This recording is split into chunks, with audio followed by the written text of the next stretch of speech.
네, 이 용어 비결의 이제 원문을 우리 뭐 한자로 말고 한문으로 말고 이제 한글로 번역한 부분을 이렇게 쭉 낭독하면서 이렇게 한번 같이 살펴보겠습니다. 그 번역한 한글로 이렇게 번역한 거는 윤홍식 선생의 용어 비결 강의 그 책에 나와 있는 데를 그대로 제가 이렇게 쳐서 만든 겁니다. 같이 한번 읽어보시죠. 단학의 길. 요거는 이제 제목은 그냥 붙인 거고 보면 단학을 닦는 도는 지극히 간단하고 쉬운 것이다. 그러나 이제 그에 관한 책이 소나 말에 가득 실어도 모자라고 집 한 채를 다 채울 정도로 많은 데다가 또한 그를 표현할 말이 명확하지 않고 황홀하여 참 뜻을 알기 어렵다. 그러므로 예나 지금이나 배우는 이가 공부할 방법을 알지 못하여 오래 살기를 도모하다가 요절하는 사람이 많다. 단학을 닦는 도는 지극히 간단하고 쉬운 것이다라는 거죠. 예. 그리고 참동계라는 한 권의 책은 실로 단학의 시조라고 할 만한 책이지만 생각건대 하늘과 땅을 참고하고 개와 효를 비유하여 설명하고 있어서 처음 배우는 사람이 좁은 식견으로는 능히 짐작하고 헤아릴 길이 없다. 너무 어렵다는 거죠. 참동계가 되게 훌륭한 책이지만 너무 어렵다. 그래서 이제 처음 입문하는 자들에게 절실하고 알기 쉬운 것들을 몇 개의 장으로 나누어 기술하고자 한다. 만약 능히 깨달을 수 있다면 한마디 말로 족할 것이다. 생각건대 공부의 첫 시작은 단전의 기운을 모으는 것, 회개일 뿐이다. 그죠? 이것이 이른바 한마디의 비결이며 지극히 간단하고 쉬운 길이다. 옛 사람들은 누구나 이것을 숨겨서 내놓으려 하지 않았고 알기 쉬운 말로 하려고 하지도 않았다. 그래서 사람들은 처음 공부를 시작하는 방법을 알지 못했다. 기운을 대시고 들이쉬는 중에 네 단을 닦아야 함을 알지 못하고 밖으로 쇠와 돌을 단에서 구하였기 때문에 그러니까 외단을 구하였기 때문에 장생을 얻으려 하다가 도리어 요절하였으니 참으로 안타까운 일이다. 외단 뭐 수원과 납, 뭐 유황 같은 거를 법제해서 이렇게 외단을 만들었다는 거죠. 그걸 먹다가 죽었다 이런 이야기. 이제 폐기를 하고자 하는 사람은 먼저 마음을 고요히 하고 자, 여기서 이제 가장 중요한 이제 그 내용들이 나오는 겁니다. 구체적으로 이제 그 폐기하는 호흡을 어떻게 하느냐라는 게 구체적으로 이렇게 나오는데 폐기를 하고자 하는 사람은 먼저 마음을 고요히 하고 다리를 포개고 단정히 앉아서 눈꺼풀을 발처럼 들이우고 내려다보되 눈은 콧등을 대하고 코는 배꼽을 대하며 가르친 부분은 이제 그 후대 사람이 주석한 부분. 단학 공부의 핵심은 온전히 여기겠다. 이때 등뼈는 마땅히 수레바퀴 모양으로 둥글게 하여야 된다. 그러니까 쫙 펴는 게 아니라 약간 둥그스름하게 한다는 거죠. 그리고 들이쉬는 숨은 면면이 끊어지지 않게 하고 내쉬는 숨은 미미하게 하여 항상 정신과 기운으로 하여금 배꼽 안에 1촌 3푼의 복판, 하단전에 서로 머물게 하여야 한다. 정신과 기운은 이제 하단전에 의수단전해야 된다는 것이고 들이쉬는 숨은 면면이 한다는 말이 무슨 말이냐면 면면이라는 게 실을 말하는 실. 실처럼 가느다랗게 끊어지지 않게 한다 이런 말이에요. 들이쉬는 숨은. 그리고 내쉬는 숨은 미미하게 한다 이거죠. 이거는 이렇게 그 가느다란 미자죠, 그죠? 이렇게 미세하게 한다 이런 뜻입니다. 그래서 고르고 가늘고 미세하게 끊어지지 않게 긴 호흡을 한다라는 거. 예, 그렇게 설명되어 있습니다. 이 부분은 이제 기본적으로 이제 여기서 실질적으로 이제 용어 비결에서 호흡의 방법들을 아주 구체적으로 설명한 부분입니다. 그래서 다리를 포개고 단정히 앉아서는 뭐 결가부좌를 하든 반가부좌를 하든 편하게 앉아라 이런 말입니다. 이제 눈꺼풀을 발처럼 들이우고 내려다보되 눈을 감는 건 아니죠, 그죠? 한 반개나 반패 정도로 하는 거고 콧등을 대하고 코는 배꼽을 대하고 이렇게 해서 등뼈는 수레바퀴 모양으로 둥글게 한다. 들이쉬는 숨은 면면이 실처럼 끊어지지 않게 하고 내쉬는 숨은 미미하게 미세하게 한다. 그리고 이제 항상 음수단전을 한다라는 것. 우리가 알고 있는 호흡의 방법이 다 여기서 나오는 거죠. 보면 억지로 기운을 가두어 나가지 못하게 참기 힘든 지경에 이르러서는 안 된다. 이 말은 호흡을 참지 말라는 겁니다. 호흡을 지식을 하든지 폐식을 하든지 해서 호흡을 참으면 그렇게 안 된다. 이런 이야기죠. 다만 생각을 써서 기운을 아래로 보내되 대략 소변을 볼 때와 같이 하면 된다. 이 말이 아주 절묘합니다. 호흡을 해보신 분들 알겠지만 이 표현을 알 겁니다. 그러니까 그 소변을 볼 때 하듯이 그 내쉴 때 소변을 보듯이 그런 느낌으로 내쉬는 거거든요. 그랬을 때 기운이 이렇게 모이는 겁니다. 그래서 표현이 아주 절묘한 표현입니다. 이른바 바람을 일으키는 손풍, 들이쉬고 내쉬는 호흡에 힘이 있는다. 손풍은 이제 손자는 저게 그 팔개 중에 손개를 말하는 거죠. 바람을 붙인다. 다시 말하면 불을 뗄 때 이제 바람으로 이렇게 해서 불을 떼잖아요. 그런 의미를 이야기하는 겁니다. 그 불을 붙일 때 약한 불은 센 바람이면 끄지잖아요. 그렇게 하면 안 되고 이렇게 호호하면서 불을 살리는 그런 호흡으로 해야 된다 이런 말입니다. 진실로 마음을 고요히 하고 머리를 살짝 숙여 아래를 보되 눈은 콧등을 보고 코는 배꼽 언저리를 대하게 하면 기운은 아래로 내려갈 수밖에 없다 이렇게 하죠. 다시 한번 반복을 하는데 이 문장이 상당히 중요한 문장이라고 생각합니다. 마음을 고요히 하고 아래를 본다는 게 되게 중요하거든요. 의수단전을 하기 위해서는 눈을 아래를 봐야 되는 거죠. 콧등을 보고 고개를 숙이니까 코는 배꼽 언저리를 보고 그러면 기운이 아래로 내려갈 수밖에 없다라는 거죠. 수승하강이 될 수밖에 없다라는 그런 이야기입니다. 폐기의 초기에는 가슴이 답답해지기도 하고 혹은 뱃속이 찌르는 듯 아프기도 하며 혹은 우레소리를 내며 무엇인가 내려가기도 한다. 이러한 것들은 모두 공부가 잘 되고 있다는 징조이다. 대개 상부의 풍사, 병을 일으키는 사악한 기운은 올바른 기운, 정기의 핍박을 받게 되면 공동처, 단전으로 흘러 들어갔다. 합니다. 뱃속에 이런 뭐 이렇게 찌르르듯 아프기도 하고 이런 것들은 뭐 소리가 난다 이런 거는 이제 공부가 잘 되는 징조라고 합니다. 그랬을 때 이제 위에 상단전에 있는 그런 풍사 나쁜 기운들이 이제 하단전으로 내려가서 거기서 이제 결국은 불에 죽는다 이런 뜻입니다. 기운을 전송하는 길, 단전까지 행로를 얻은 연후에야 기운이 저절로 평안해지고 병도 자연히 사라지게 될 것이다. 이것이 공부의 첫 길이니 또한 공부의 실제적인 맛을 보았다라고도 한다. 가슴앓이나 배앓이로 고생하는 사람이 더욱 마음을 다하여 수련한다면 그 효과는 매우 신묘할 것이다. 몸 안 좋은 사람들, 가슴이 답답하고 뭐 배가 아픈 사람들은 더 좋다 이런 이야기를 덧붙여서 하고 있습니다. 늘 생각을 여기다 두고 수련하여 공부가 조금씩 익숙해지면 이른바 현빈의 한 구멍, 아까 제가 말씀드렸듯이 현빈 일규, 현빈이라는 건 하단전을 이야기하는 건데 하단전의 한 구멍을 얻게 되니 100가지 구멍이 모두 통하게 된다. 그러니까 이게 모든 경락이 뚫린다 이런 뜻이죠. 원신에 태하는 이 구멍에서 숨을 쉬니 이 한 구멍을 여는 것이 바로 선도를 닦는 길이다. 현빈일구가 무엇을 뜻하는지는 계속 공부해 나가셔야 됩니다. 이 한 구멍을 얻은 것으로 말미암아 태식을 하고 이로 말미암아 주천 하우도 하고 이로 말미암아 결태도 하는 것이니 이 한 구멍을 얻는 데서 시작하지 않는 것이 없다. 어떤 사람은 방문의 잔재주라고 하여 행하려 들지 않으니 참으로 애석한 일이다.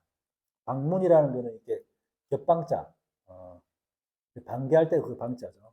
그러니까 이제 뭐 정통적인 방법이 아니다 이렇게 이야기하는 거죠. 그게 아니다.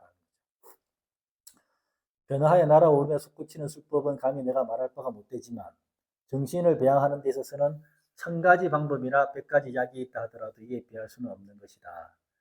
이 공부를 한 달만 행하면 100가지 질병이 모두 사라질 것이니 마음을 다하여 행하지 않겠느냐. 대체로 풍사가 가져오는 병화는 헬멧 속으로 숨어들어 몰래 몸속을 돌아다니면서 사람을 죽이는 무서운 흉기가 되는데도 이를 알지 못하다가 오래되어 경락을 따라 고황, 심장과 명치 사이를 말합니다. 들게 된 연후에야 의사를 찾는데 그러나 이미 약을 써도 때는 늦은 것이다. 의가는 병이 난 후에 병을 다스리지만 도가는 병이 나기 전에 미리 병을 다스린다. 이러한 폐기를 이용한 이런 호흡 방법들이 병을 미리 예방한다라는 것입니다. 올바른 기운과 사악한 기운은 얼음과 숲과 같아서 서로 용납하지 못한다. 그러므로 올바른 기운이 머무르면 사악한 기운은 저절로 달아나서 온몸의 맥이 자연스럽게 유통되고 삼궁의 기운이 자연스럽게 오르내리게 될 것이니 질병이 무슨 까닭에 생기겠는가. 얼음과 숲과 같다는 거죠. 그래서 이제 이게 이 수승화강이 일어나면 그런 사악한 기운은 자동적으로 사라진다는 거죠. 좀 더 정성을 다하여 부지런히 수련을 한다면 반드시 수명을 연장하고 죽을 기한을 물리치게 되겠지만 재밌는 표현이 나오죠. 그 찌꺼기만 없더라도 평안하게 천명을 마칠 수 있으리라. 옆에서 군부만 째도 그냥 살 만큼 편하게 살다 간다 이런 거죠. 그만큼 이게 좋다 이런 이야기를 하는 거죠. 사랑하면 그 대상이 살기를 바라는 것이니 내가 항상 이 책을 여러 군자들에게 전해주는 것 또한 서로 사랑하는 길인 것이다.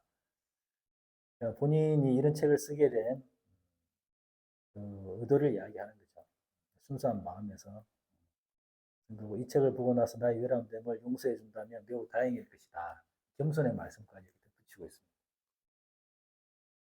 삼가 생각하건대 옛 사람들이 말하기를 자연의 흐름에 순응하면 인간이 되고 역으로 거슬러 올라가면 신선이 된다라고 하였으니 하나가 둘을 낳고 둘이 넷을 낳고 넷이 여덟을 낳고 그렇게 64회까지 이르게 되어 온갖 일로 나누어지게 되는 것은 인간의 길이다.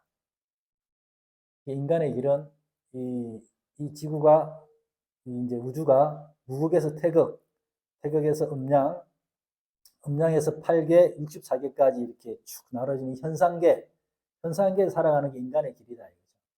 자연의 흐름에, 자연의 흐름에 따라서 가는 것. 그리고 도덕경에 나오는 하루하루 더하는 것이 학문이라고 하듯이 그게 인간의 길로 가는, 보이는 세계의 길을 가는 게 인간의 길이라고 하면, 다리를 포겨 단정히 앉아서 눈꺼풀을 발처럼 들이우고 입은 다물고 온갖 일들의 어지럽고 번거로움을 모두 거두어 들여 한 물건도 없는 태극의 경지로 돌아가는 것은 신선의 길이다. 자연의 흐름을 거슬러 밀고 가는 공부다. 수행과 역행이라는 게 이런 도의 세계에서 이야기를 하는 거죠. 역행을 해서 신선이 된다는 것 꼭 의미하는 건 아니고 그 역행을 통해서 우리의 본성을 알 수 있다 이런 의미로 저는 받아들이고 있습니다. 참동기에서 말하는 생각을 버리고 험으로 돌아가라.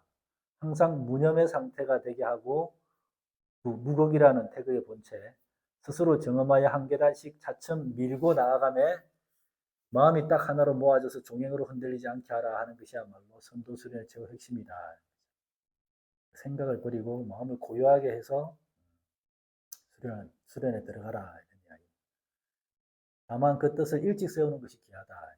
몸의 온기가 쇠약해진 후에는 비록 100배의 공을 더 들인다 해도 뛰어난 신선의 반열에 들기는 어려울 것이다.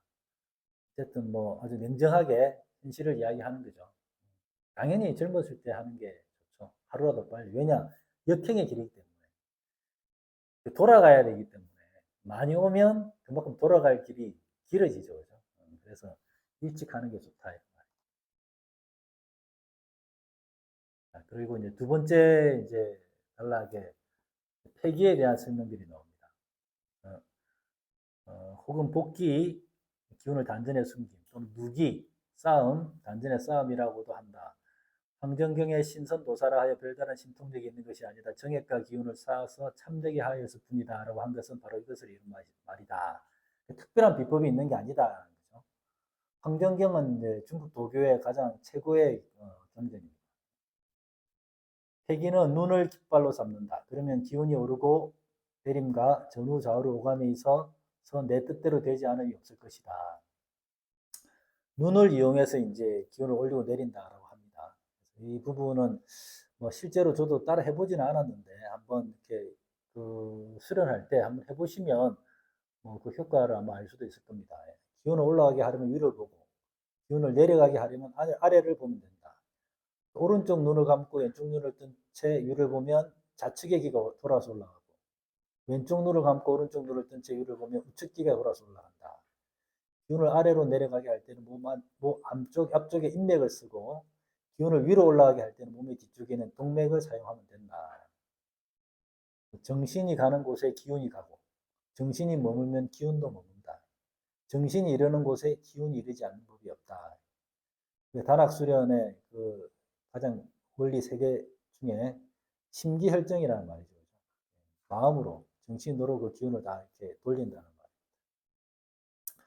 눈으로 명령하는 것은 군대에서 깃발을 써서 지휘하는 것과 같다. 또한 위를 보고자 할 때 눈을 뜨지 않고 다만 눈동자만 굴려 위를 보아도 동일한 효과를 낸다. 정신이 군대의 깃발을 눈으로 깃발을 이제 써서 움직인다 이런 뜻입니다.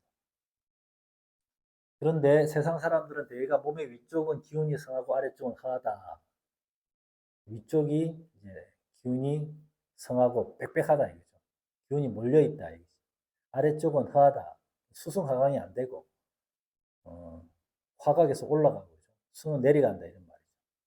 그래서 병환이 있을 때마다 이 기운이 위로 치솟아서 위와 아래가 서로 사귀지 못한다. 그러므로 늘 일 기운을 아래로 내려서 중궁에 머물게 하여 비장과 위장을 화창하게 하고 혈맥이 잘 순환되도록 힘써야 한다. 중궁이란 무기토를 말합니다. 무기토. 무기라는 것은 이제 우리가 12간지에서 우리 갑을 병정 무기경신 임계죠, 그죠? 그러면 갑을 정병은 목하고 무기가 토거든, 무기. 그래서 무기토라고 하는 겁니다. 갑을 정병 무기의 그 무기고 토는 목화 토금살 그 토, 무기토라고 하는 거죠. 이것은 다만 세상의 일반 사람들만 그렇게 해야 하는 것이 아니라 단학을 잘 지키는 조체도 역시 중궁을 잘 지키고자 하는 데 있는 것이다. 능히 혈맥을 두루 돌게 하여 인맥과 동맥이 모두 통하게 되면 수명을 연장하고 죽음의 기한을 물리칠 수 있게 된다. 그러므로 단학수련의 길은 반드시 폐기를 공부의 시작으로 하여 다리를 포개고 손을 단정히 하며 안색을 편안하게 하고 온화한 빛이 감돌게 하며 눈꺼풀은 발처럼 들이우고 아래를 보아 반드시 정신과 기운이 배꼽 아래 단정 가운데 머물게 하면 몸의 위쪽에 있는 사악한 기운이 마치 구름이 밀리고 안개가 하강하듯 세차게 흘러내려서 먼저 가슴에서 배로 내려가게 된다. 처음에는 배가 가득 찬 듯하고 다음에는 배가 아프다 이렇게 나오네요. 기운을 전송하는 길을 얻은 연후에 몸이 화평해지고 땀이 촉촉히 나면서 온몸의 모든 맥이 두루 돌게 되면 한 생각이 문득 텅 비고 아득해지면서 눈앞에 흰눈이 펄펄 내리는 것처럼 느껴지고 나에게 육신이 있는지 육신에게 내가 있는지 알 수 없게 되며 극도로 고요하고 아득하며 황홀한 경지에 이르게 된다. 눈앞에 흰눈이 펄펄 내리는 것처럼 느껴진다는 것 실제로 눈이 보입니다. 흰눈이 날리는 게 보이고 퇴식이 되고 소주천이 대추천이 되면 이제 그런 기운이 도는 데 있어갖고 황홀한 경지에 이르는 그런 느낌을 실제로 받게 됩니다. 그래서 이게 우리가 보통 일반적 그런 게 지속되는 그런 황홀한 경지에 올라가는 거죠. 보통 우리가 술을 마시고 어떤 성관계를 하고 해서 느끼는 그런 어떤 황홀함은 일시적인 거잖아요. 그래서 수련을 통해서 느끼는 황홀한 것도 상당히 그 경지가 지속 가능한 그런 경지에 올라가게 됩니다. 이미 태극이 음양으로 나누어지기 이전의 경지에 존재하는 것이다. 그래서 무극으로 간다는 이런 이야기죠. 이것이 이른바 참된 경계이며 진정한 정신 수련의 길이다. 이 밖의 것은 모두 사악한 말이요 막는데 행동일 뿐이다. 잠깐 끊을까요?